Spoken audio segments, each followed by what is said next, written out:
So far, you are aware of the chaotic situation in the Middle East, where United States of America and Israel had chosen to attack Iran due to their potential nuclear capabilities. Let's find out how much this war had cost so far, what has its negative consequences and situations for the Middle East, for Arab countries, and for the Levant region as well. According to a new briefing by the Assistant Secretary General of United Nations, 6% of GDP has been compromised, 168 billion US dollars, that too only in 1 month.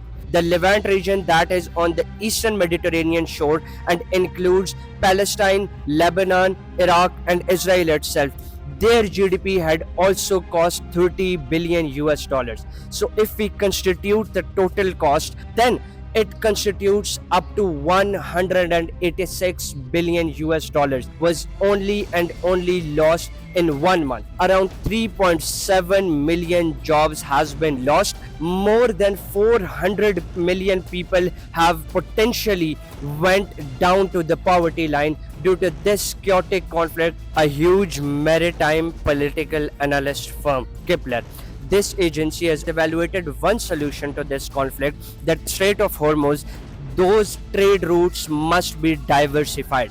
The authorities at the United Nations put forth or portrayed their amazement on the fact that this conflict that was started month ago, we were not expecting it to escalate up to this much. Here's the question: what do you think that how these general talks or these table talks could be initiated or shall be achieved?